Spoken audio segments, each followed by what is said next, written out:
La présidente de la République du Libéria, Ellen Johnson Sirleaf, est arrivée hier après-midi ici à Abidjan pour une visite d'amitié de travail de 48 heures.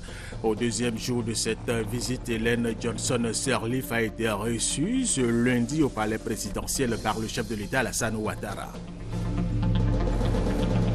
Le groupe des organisations féminines pour l'égalité homme-femme veut parvenir à une égalité homme-femme en Côte d'Ivoire les années à venir. Ce groupe œuvre donc pour que les femmes soient représentées de façon paritaire avec les hommes au poste de décision. Les détails de leurs actions dans cette édition. Une délégation du ministère de la Promotion de la Jeunesse et des Sports et Loisirs a visité les travaux de réhabilitation de la pelouse du stade de la Paix de Bouaké. Les travaux avancent et ils seront livrés dans le temps. Mesdames et messieurs, bienvenue et merci de suivre les informations sur RTI. Commençons par cette information. La présidente de la République du Libéria, Ellen Johnson Sirleaf, est arrivée hier après-midi ici à Abidjan pour une visite d'amitié et de travail de 48 heures. Ellen Johnson Sirleaf a été accueillie à l'aéroport par le président de la République, Alassane Ouattara. Au deuxième jour de cette visite, la présidente Ellen Johnson Sirleaf a été reçue ce lundi matin au palais présidentiel par le chef de l'État Alassane Ouattara. Les deux présidents ont eu un entretien élargi aux délégations avant leur tête-à-tête. Nous y reviendrons à 20h. Et cette information, des dizaines de milliers de Népalais ont passé leur deuxième nuit dans le froid hier dimanche, effrayés par les repiques sismiques qui ont secoué le pays 2 jours après le puissant séisme qui a frappé le pays, tuant au moins 3700 personnes. Et c'est justement par rapport à ce séisme que le président de la République, Alassane Ouattara, délivre ce télégramme officiel à son homologue népalais, Ram Bahram Yavad, président de la République démocratique fédérale du Népal. Monsieur le Président, c'est avec une réelle affliction que j'ai appris la tragique nouvelle du séisme qui a frappé votre pays, occasionnant d'énormes pertes en vie humaine et d'énormes dégâts matériels. En cette circonstance particulièrement douloureuse, le gouvernement et le peuple ivoirien se joignent à moi pour exprimer à votre Excellence nos sincères condoléances. Face à cette catastrophe humaine, je prie votre Excellence de bien vouloir transmettre au peuple ami du Népal ainsi qu'aux familles des victimes notre sincère compassion. Très haute considération, Alassane Ouattara, président de la République de Côte d'Ivoire. Des experts américains en sécurité maritime sont en mission en Côte d'Ivoire. Ils sont venus évaluer les besoins du pays en matière de surveillance et de sécurisation de la façade maritime en vue d'un appui des États-Unis d'Amérique à la Côte d'Ivoire. Ils ont eu une séance de travail au cabinet du ministre chargé de la Défense. Voici Mamadou.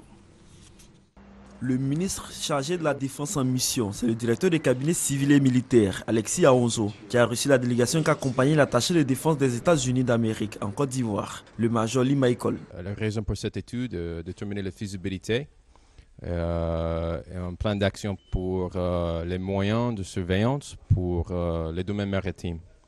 Donc maintenant, il s'agit simplement d'une étude. Et plus tard, nous pouvons discuter ou parler d'un plan spécifique. Les États-Unis, nous avons la volonté pour aider pas juste le Côte d'Ivoire, mais tous les pays dans le Golfe de Guinée à faire face aux menaces maritimes. Au nom du ministre auprès du président de la République chargé de la Défense, Alexis Aonzo a salué l'arrivée de cette mission qui vient encore une fois renforcer la coopération militaire entre les États-Unis et la Côte d'Ivoire. Sur les préoccupations de ces hôtes relatives à la situation sécuritaire d'ensemble, le directeur du cabinet du ministre chargé de la Défense a fait le point de l'immense travail abattu et des actions engagées par les autorités ivoiriennes depuis la fin de la crise post-électorale. Des actions qui ont permis aujourd'hui la paix sensible de l'indice de sécurité sur toute l'étendue du territoire national. Sur l'agenda des experts de la marine américaine, il est prévu des rencontres avec la marine nationale et l'état-major général des forces républicaines de Côte d'Ivoire. Les performances des entreprises en Afrique subsaharienne étaient au centre d'une rencontre internationale. Rencontre qui visait à présenter les résultats des recherches menées dans ce cadre dans 3 pays, la Côte d'Ivoire, le Sénégal et le Cameroun. Grace Kando. Analyse des déterminants de la performance des entreprises en Afrique subsaharienne francophone, cas de la Côte d'Ivoire, du Cameroun et du Sénégal. C'est le thème d'une recherche qui a duré 2 ans. Pour livrer les conclusions de cette recherche, un séminaire a été organisé par la cellule d'analyse de politique économique du CIRES. Objectif, recueillir les observations des participants sur les résultats obtenus ainsi que leurs besoins. On a constaté que c'était différent suivant qu'on était en Afrique anglophone, dans le monde anglo-saxon, que dans le monde francophone. C'est pour ça que le thème a voulu que nous regardions ce qui se passe en Afrique francophone, pour la suite comparer avec ce qui se passe en Afrique anglophone et en tirer les leçons. Au niveau donc des capacités managériales, il y a une différenciation entre le secteur formel et le secteur informel. Beaucoup de personnes dans le secteur formel ont des niveaux supérieurs, notamment en Côte d'Ivoire. Et par contre, dans le secteur informel, les gens ont des niveaux d'instruction primaire ou sans aucun niveau. Et ils n'ont pas reçu de formation liée au métier, ils n'ont pas d'expérience professionnelle, particulièrement dans le secteur informel. Donc, il y a besoin de renforcer les capacités des managers. À l'issue de cette rencontre scientifique, les chercheurs de la cellule d'analyse de politique économique du CIRES et les équipes de recherche du Sénégal et du Cameroun entendent faire des recommandations pour la dynamisation du processus d'industrialisation pour une plus grande performance et compétitivité des entreprises. Fin à Yamoussoukro des 3e et 11e congrès de la Société ivoirienne de chirurgie orthopédique et traumatologique et de la Société africaine d'orthopédie. À la fin des travaux, il est demandé que l'on mette l'accent sur la formation continue pour que l'amélioration de la qualité des services de la chirurgie orthopédique et traumatologique soit effective. À l'issue également de ce congrès, l'Ivoirien, le professeur Michel Amouno, a été élu à la tête de la Société africaine d'orthopédie pour un mandat de 2 ans. Ouattara Badou Walter. C'est autour du thème « Nouvelles technologies et innovations en chirurgie ostéo-articulaire » que s'est tenu le 3e et 11e congrès conjoint de la Société ivoirienne de chirurgie orthopédique et traumatologique CIVCOT et de la Société africaine d'orthopédie SAFO. 4 jours durant, des ateliers scientifiques et des communications ont permis aux participants venus d'Afrique et d'Europe de s'enrichir mutuellement. Nous sommes sur la bonne voie, qu'il faut maintenir et développer cette relation entre nos différents pays. Les gouvernements doivent décider de ça, les priorités soient faites dans le domaine médical et que l'on aménage les hôpitaux en achetant des équipements. Ce congrès a été marqué par une bonne nouvelle pour la Côte d'Ivoire. Le professeur Michel Anoumou est élu président de la Société africaine d'orthopédie SAFO pour un mandat de 2 ans. Le professeur Anoumou lève ici un coin de voile sur ses priorités. La résolution du nouveau bureau de la SAFO, c'est de créer une revue africaine d'orthopédie pour que les jeunes qui ont été nombreux à participer et à présenter les travaux de recherche trouvent un organe officiel de diffusion et d'échange de leurs travaux de recherche. André Ekpono, préfet de Yamoussoukro, s'est dit satisfait de l'instauration et du renforcement de la formation continue qui vise l'amélioration de la qualité des disciplines concernées, pas important de la conclusion des travaux de ce congrès. Au cours de la cérémonie de clôture, des vibrants hommages ont été rendus aux pionniers de la SAFO et au ministre de la Promotion de la Jeunesse, des Sports et Loisirs, Alain Lebognon, parrain de cette rencontre internationale. Les chirurgiens, orthopédistes et traumatologues se sont donné rendez-vous à Cotonou, au Bénin, en 2017. Le reportage de Ouattara Amadou Walter était dit par Kwadjo Kwame de RTI Bouaké. En collaboration avec la mairie et le tribunal d'Issia, l'organisation non gouvernementale Dondamou a organisé une spéciale audience foraine dans cette localité. Objectif, délivrer des jugements supplétifs d'actes de naissance à des personnes sans papier âgées de 3 à 15 ans. Plus de détails avec Léon Broukouabé. Soulagement pour des adolescents, 150 au total, ils disposent désormais d'un document administratif leur permettant d'être reconnus. Ces jugements supplétifs d'actes de naissance leur sont délivrés à la suite d'audiences foraines, une action de l'ONG Don d'Amour qui a sillonné 2 mois durant quartier et périphérie de la commune d'Issia avec l'appui de la section locale du tribunal. L'initiative est saluée par le maire et le sous-préfet d'Issia, Karim Afani et Mamadou Koulibaly ont exhorté, tout comme le juge d'instruction, les populations à déclarer leurs enfants à l'état civil. À la clé, l'importance pour les citoyens de disposer de documents administratifs. L'ONG Don d'Amour, selon le chef de son projet d'audience foraine à Issia, dispose d'un fichier de 50 000 personnes âgées de 3 mois à 18 ans et ne disposant pas d'extrait d'acte de naissance. Environ 15 000 ont été enregistrés à Issia, une raison pour l'ONG de mettre en place une équipe de 50 jeunes pour poursuivre ces audiences foraines. Les élèves et étudiants des départements de Madinani et de Séguélon viennent de mettre en place une association. Cette association entend œuvrer pour la scolarisation de la jeune fille et lutter également contre l'excision dans ces localités. Hassan Khan, Abdul Kader Segodogo, RTI Bouaké. L'excision, la non-scolarisation de la petite fille sont des pratiques récurrentes dans la région du Kabadougou. Ces pratiques néfastes ont amené la jeunesse de la localité unie au sein de l'association des élèves et étudiants des départements de Madinani et de Séguélon à mettre sur pied une structure. Une association qui se donne comme objectif de faire disparaître ces pratiques. À la cérémonie officielle de présentation de l'association, les responsables ont réitéré leur ferme volonté d'endiguer ces fléaux. Chez nous, on pense que la jeune fille est faite pour la cuisine. Nous, en tant qu'élèves et étudiants, nous disons le contraire. Plus mieux que nous, d'aller vers nos parents, les sensibiliser, envoyer les enfants, surtout les filles, à l'école. Aller lutter contre le phénomène de l'excision dans nos départements.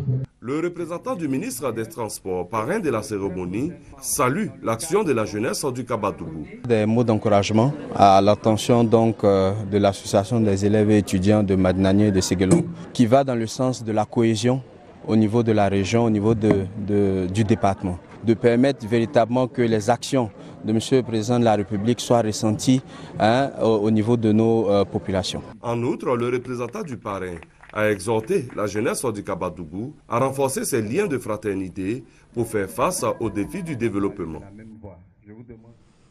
Nous vous le disions dans nos titres, le groupe des organisations féminines pour l'égalité hommes-femmes veut parvenir à une égalité hommes-femmes en Côte d'Ivoire les années à venir. Ce groupe œuvre donc pour que les femmes soient représentées de façon paritaire avec les hommes au poste de décision. Fatou Fofana. Ouverture du concours de la gendarmerie à la gente féminine. Nouvelle loi sur le mariage consacrant l'égalité entre l'homme et la femme dans le couple. Mise en place du Conseil national de la femme, on peut le dire, la condition de la femme s'est améliorée sous la gouvernance Ouattara. Des acquis certes, mais le combat pour l'égalité est loin d'être gagné. Les femmes réclament notamment une parité dans les nominations au poste de décision. Par la voix du groupe des organisations féminines pour l'égalité hommes-femmes, GOFEF, elles s'en remettent au chef de l'État. Nous disons à son Excellence, Monsieur le Président de la République, que ce sont les femmes qui éduquent les enfants et leur transmettent les valeurs. Elles sont le changement et la condition sine qua non pour son impulsion. Elles vous demandent de leur faire confiance et de baser votre stratégie d'émergence sur elles et vous ne serez pas dessus. Elles s'engagent pour ce qu'elles ont dit. À l'origine de cette doléance du GOFEF au chef de l'État, ces statistiques des nominations dans l'administration publique de janvier à avril 2015. Sur un total de 133 nominations, 106 postes ont été attribués aux hommes et seulement 27 aux femmes. soit 80% de postes pour les hommes et 20% pour les femmes. Un chiffre en deçà du quota de 30% minimum de présence féminine demandé par la communauté internationale. Le groupe des organisations féminines pour l'égalité hommes-femmes est une fêtière de 17 réseaux et ONG de femmes œuvrant pour le respect des femmes. Il compte plusieurs milliers de membres sur l'étendue du territoire national. Et puis, sachez que dans le cadre de sa politique de promotion des associations féminines et de lutte contre le travail des enfants, l'organisation non gouvernementale Vie chrétienne internationale a offert un important lot de matériel agricole à 6 associations féminines issues du village de Fari Mbabo dans la commune de Beomi. Et ce village aura également bientôt un nouveau collège. Hassan Khan, Diarasouba Larsen. Le développement du pays repose sur l'agriculture et la question de la modernisation du secteur agricole en Côte d'Ivoire reste une préoccupation majeure aussi bien pour le gouvernement que les partenaires au développement. Ainsi, 6 associations féminines issues du village de Fari Mbabo dans la commune de Beomi viennent de bénéficier de matériel agricole. Une initiative de l'ONG Vie chrétienne internationale qui s'inscrit dans le cadre du renforcement de capacités dans les milieux ruraux et urbains. Pour aider les femmes, pour que au moins je puisse venir leur donner des dons en matériel agricole pour que demain, après les récoltes, puissent mettre leurs enfants à l'école. Parce que dans le cadre de reduire la petite forme de travail des enfants dans les secteurs de cacao, paniculture, et autres. Le préfet de Beomi a salué cette initiative qui permettra aux femmes de se prendre en charge et leur a demandé de faire bon usage de ce matériel pour le bonheur du village. À terme, ce sont plus de 550 millions qui sont mis à la disposition des populations pour le financement de leurs projets dans ce département. La cérémonie a été aussi marquée par la pose de la première pierre du collège Fari Mbabo qui verra le jour dans 6 mois. Créée en 2006, l'ONG Vie chrétienne internationale est spécialisée dans la lutte contre le travail des enfants et la promotion des associations féminines. Les populations de Tamania, village situé à 5 km de Tangrela, sont soulagées. Elles bénéficient à la fois d'eau courante et d'électricité. C'est une action du président de la République à travers le programme présidentiel d'urgence. Kwasi Mamadou. Tamania, village de 1500 habitants situé à 5 km de Tangrela depuis quelques jours, un village heureux. Au bonheur de l'électricité s'ajoute celui de l'acquisition d'un château d'eau qui a ouvert ses vannes. Fini donc la vie dans le noir avec ses désagréments. Fini également la consommation de l'eau des puits à ciel ouvert avec les graves conséquences sur la santé des populations. Le président de la République, Alassane Ouattara, a mis fin à toutes ces souffrances à travers le programme présidentiel d'urgence PPU. D'où la joie des femmes de ce village. Le représentant du ministre des Infrastructures économiques, parrain de la cérémonie, a rendu un hommage appuyé au président de la République pour toutes ces actions orientées vers le développement et pour l'amélioration des conditions de vie des populations ivoiriennes. Kalagui Diabaté a informé la population que le chef de l'État ne va pas s'arrêter à ces 2 infrastructures. D'autres projets sont prévus pour leur bien-être. Le président de l'association des ressortissants de Tamania en a profité pour exhorter les cadres à renforcer leur union afin de propulser le développement de leur village. Après l'eau potable et l'électricité, d'autres défis attendent les cadres de Tamania, notamment passer d'une école de 3 classes à 6 classes à la rentrée prochaine avec un centre de santé. Le conseil régional du Haut-Sassandra vient de faire le bilan des projets réalisés en faveur de ces populations. Un bilan jugé positif, mais désormais l'accent sera mis sur la construction des collèges de proximité pour ne pas que les élèves s'éloignent de leur village. Thérèse Tapéoboué. 16 projets de route, 26 de centres de santé, 28 d'écoles primaires, 10 d'hydraulique villageoise et 24 de collèges sont annoncés par le conseil régional du Haut-Sassandra qui vient de tenir sa première session ordinaire. Autre préoccupation du conseil régional, la réhabilitation des voies de liaison entre les différentes sous-préfectures et chefs-lieux de région en vue de faciliter la fluidité du transport des productions agricoles. En ce qui concerne l'éducation, le conseil régional a décidé de mettre un accent particulier sur la construction de collèges de proximité afin de lutter contre les nombreuses déperditions causées par l'éloignement des enfants de leur famille. Une raison qui a amené le préfet des régions à adresser ses félicitations au conseil régional pour ses efforts constants visant à amorcer le développement de la région. Il a demandé en outre aux responsables du conseil régional de se pencher également sur la question de la construction des cantines scolaires et d'internats pour jeunes filles. Lors de la visite du président Alassane Ouattara à Tiassalé, la première dame, Mme Dominique Ouattara, avait fait de nombreux dons à la population. Le préfet de Tiassalé a procédé à la remise de ces dons aux bénéficiaires. On reste avec Thérèse Tapeyogoué. Matériel roulant pour handicapés et les coopératives agricoles, didactique et informatique pour les écoles, outils agricoles, matériel sanitaire, également un véhicule pour le commissariat de police et une ambulance pour l'hôpital général de Tiassalé. Ce sont en substance les dons offerts par la première dame aux populations de Tiassalé lors de la visite du président de la République dans la région. Le préfet de Tiassalé, Jules Guessé, a tenu à remettre officiellement ces dons aux bénéficiaires, les représentants des associations de femmes, de jeunes, d'artisans, des responsables des structures éducatives et sanitaires. Françoise Kadia, au nom des bénéficiaires, a exprimé toute sa reconnaissance à la première dame et à son époux, le président Alassane Ouattara, pour le geste.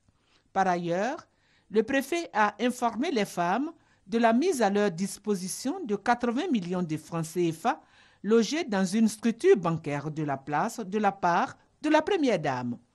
Cependant, pour en bénéficier, les femmes devront faire une demande sur la base d'un projet viable. Elles bénéficieront d'une formation avant le décaissement des fonds. Tout à fait autre chose. À présent, la Fondation pour les parcs et réserves de Côte d'Ivoire offert une subvention de 700 millions de francs CFA à l'Office ivoirien des parcs et réserves au IPR. Objectif, aider cette structure pour une meilleure gestion des parcs et réserves de Côte d'Ivoire. Connu par Gassoro. Les parcs nationaux et réserves naturelles ne sont pas à l'abri des dangers des activités de l'homme, entre autres les feux de brousse, la chasse, la destruction sauvage des forêts. La Fondation pour les parcs et réserves de Côte d'Ivoire, dans sa politique de conservation des aires protégées, entend apporter sa contribution. Elle a signé avec l'Office ivoirien des parcs et réserves OIPR une convention de financement, 400 millions de francs CFA pour le parc national de Taï et 300 millions de francs CFA pour le parc national de la Comoé, soit 700 millions de francs CFA. Ces deux parcs représentent plus de 75% de la superficie totale du réseau des parcs et réserves de Côte d'Ivoire. Vous savez qu'on a traversé une crise qui a duré à peu près 10 ans et c'est sûr que les parcs ne sortent pas de cette crise sans séquelles. Et voilà pourquoi est-ce que la Fondation apporte un appui et nous appelons donc aux bonnes volontés d'aider l'État justement à financer les parcs nationaux. Pour le directeur général de l'Office ivoirien des parcs et réserves, cette subvention vient à point nommé. Ces fonds nous soulagent parce qu'il faut le dire, on l'a dit tout à l'heure, ces deux parcs, ça fait 75% de la superficie des parcs nationaux. Et donc quand on a le financement pour ces deux gros parcs, et les autres c'est plus facile à gérer avec la capitalisation de fonds auprès d'autres partenaires. L'objectif à moyen terme de la Fondation, selon son président du conseil d'administration, est d'octroyer à l'OIPR une subvention de près de 2 milliards de francs CFA pour la conservation et la gestion du réseau des aires protégées de la Côte d'Ivoire. L'Agence nationale de la salubrité urbaine ANASU a lancé un projet de professionnalisation de la filière des déchets solides ménagers dans la ville de Daloa. Plusieurs précollecteurs d'ordures ménagères seront initiés aux techniques de sensibilisation pour une gestion durable des dits déchets. Chantal Oumar Kadan. Après les villes de Boaké, Man et Korogo, c'est le tour de la ville de Daloa de bénéficier d'un atelier de formation des précollecteurs et acteurs locaux aux techniques d'éducation, de sensibilisation et de conseil pour une gestion durable et écologique des déchets solides ménagers. L'Agence nationale de la salubrité urbaine, ANASUR, entend contribuer au renforcement de la politique de création d'emplois et à la préservation de l'environnement. Pour Hamza Raki Diomandé, représentant le directeur général de la NASUR, le projet vise à professionnaliser la filière des déchets solides ménagers. La professionnalisation de la filière des déchets solides ménagers vise à moderniser le secteur de la précollecte, c'est-à-dire ne plus utiliser les charrettes en bois, les remplacer par des tricycles motorisés, former les précollecteurs à la manipulation de façon hygiénique des déchets. Dans chaque commune où nous avons lancé le projet, il faut s'attendre à la création d'au moins 250 emplois. À travers ce projet initié par l'Agence nationale de la salubrité urbaine, ANASUR, les acteurs locaux et les organisations non gouvernementales pourront désormais adhérer au processus de modernisation et de valorisation des métiers de la précollecte par une gestion participative des déchets solides ménagers et d'emplois durables dans les villes de l'intérieur du pays. Initiative libérale Côte d'Ivoire a organisé un séminaire à Bouaké. Le thème de ce séminaire, Initiative libérale, quelle contribution pour la réélection d'Alassane Ouattara, candidat du RHDP à la prochaine élection présidentielle, bien sûr ici en Côte d'Ivoire. Kwadjo Kwame, RTI Bouaké. Informer et sensibiliser sur les fondamentaux du libéralisme à visage humain et la portée des chantiers de développement du président Alassane Ouattara. Telles sont les missions que s'est assignée Initiative libérale Côte d'Ivoire ILCI en organisant un séminaire de formation au Centre culturel Jacques Aka de Bouaké. Une conférence inaugurale a été prononcée par Kamara Thomas, directeur général de la Société ivoirienne de raffinage, sur le thème « La renaissance industrielle de Bouaké, quelle perspective pour l'emploi des jeunes ». Cette activité a réuni un parterre de personnalités. Yao Sylvain, président du comité scientifique de ILCI, définit le concept du libéralisme à visage humain. Le libéralisme à visage humain, en tant que contexte de production économique, doit pouvoir prendre en compte des dimensions sociales de l'homme. Ce sont ce genre de formations qu'il faut multiplier pour permettre aux populations d'avoir une bonne grille d'analyse des actions politiques posées par le président Alassane Ouattara. Koulibaly, président d'Initiative libérale Côte d'Ivoire, préconise un plan Marshall pour contribuer à l'essor de l'industrialisation de Bouaké durement éprouvé par la crise. Il faut un plan Marshall pour Bouaké parce qu'il faut que Bouaké, qui constitue le centre de la Côte d'Ivoire, ait sa zone industrielle afin de permettre à toutes ces populations, effectivement, surtout à cette jeunesse, de pouvoir espérer demain être des personnes actives, utiles pour le pays. Ce séminaire s'est achevé par l'appel libéral qui invite au rassemblement de tous les libéraux de Côte d'Ivoire et du monde entier autour de la candidature et de la réélection du président Alassane Ouattara. Les militants du RDR de la sous-préfecture de Gadouan, département de Daloa, travaillent pour la victoire au premier tour du candidat Alassane Ouattara. Elle sillonne village et hameaux pour sensibiliser les populations de Gadouan pour cette victoire. Kwasi Mamadou. Une mobilisation des militants du Rassemblement des Républicains de Gadouan pour la réélection du Dr Alassane Ouattara en octobre prochain. Venus de tous les villages et hameaux de cette sous-préfecture, située dans le département de Daloa, les militants ont voulu à travers cette mobilisation exprimer leur engagement pour la victoire du candidat du RHDP dès le premier tour. Une démonstration de force qui confirme selon les responsables locaux le travail réalisé sur le terrain.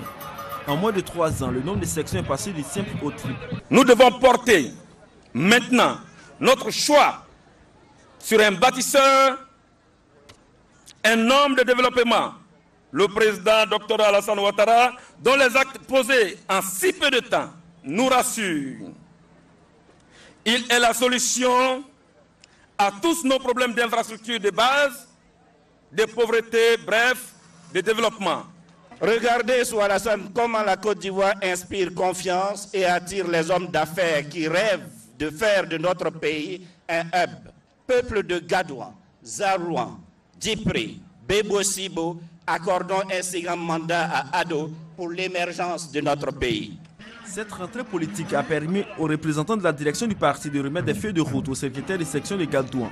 Des secrétaires à qui le parrain Samba Koulibaly demande de mener des campagnes de sensibilisation de proximité. Allez de village en village, allez de plantation en plantation, vérifier les papiers des uns et des autres. Mais s'il n'a pas, accompagnez-le rapidement pour qu'il aille faire ses papiers, parce que ça fait une voix qu'on aura perdue. Au cours de cette rencontre, Kone Zana, cadre du RDR, a remis des tables au collège moderne de Gadouan ainsi que des motos, secrétaires et sections pour la mobilisation. Les chefs traditionnels venus soutenir les militants du RDR s'engagent aussi pour des élections apaisées dans les sous-préfectures. Tout sera mis en œuvre selon eux pour le renforcement de la cohésion sociale et pour la victoire du Dr Alassane Ouattara à la présidentielle d'octobre prochain. Une attaque du groupe islamiste Boko Haram samedi dernier aurait coûté la vie à une cinquantaine de soldats nigériens basés sur l'île de Karanga sur le lac Tchad. Le ministère nigérien de la Défense ne confirme pas ce bilan, mais il a indiqué que des opérations sont en cours pour chasser Boko Haram de l'île.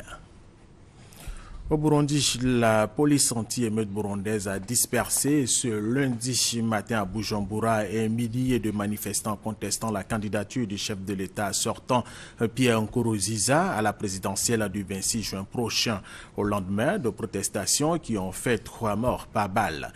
Au pouvoir depuis 2005, le chef de l'État burundais a été officiellement désigné samedi dernier par son parti politique comme candidat à la présidentielle.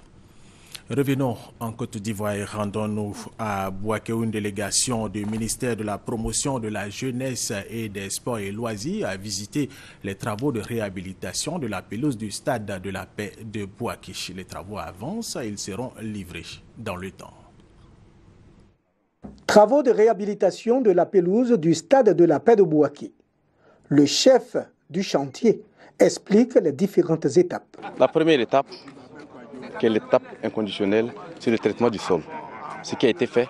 Ensuite, nous avons labouré pour sous-sceller ce qu'on appelle le sous-scellage, déraciner toutes les mauvaises herbes qui sont enfouies dans le sol, y compris le cinédon qui était initialement implanté ici. Ce que nous avons fait. La deuxième étape, c'est le sarclage. Dès que nous finissons, nous faisons le nivellement, le ratissage. Vous voyez ce qui est derrière vous. Faisons le ratissage. L'avant-dernière étape, c'est le compactage. Et nous procédons au semis du gazon. Il est mieux adapté à ce climat parce que le cinédon mal entretenu devient, vous voyez un peu ce qui est derrière nous, c'est de la broussaille. L'entretien du paspalum revient moins. Voilà. Et c'est la raison pour laquelle nous avons, mes responsables ont penché pour le paspalum. Satisfaction totale de Begrefo Fulbert, chef de la délégation, pour un stade qui fera peau neuve, de sorte à accueillir les grandes rencontres internationales. Nous avons trouvé un stade en chantier qui augure la livraison de ces travaux-là dans les délais. Et le travail qui a été lancé ici est un travail sur plusieurs phases. Mais nous constatons que toutes les phases ont été lancées à la même période. Ce qui nous motive à dire que les délais seront tenus et que la Côte d'Ivoire pourra accueillir son premier match de qualification à Bouaké et le stade de Bouaké sera prêt à temps. La Côte d'Ivoire joue son match de qualification en juin et en juin, normalement, on devrait pouvoir livrer ce stade-là dans les délais. Les travaux de réfection se poursuivront sur plusieurs stades du pays. Ce reportage de Kwadjo Kwame de RTI Bouaké met fin à cette édition. Merci à vous de l'avoir suivi.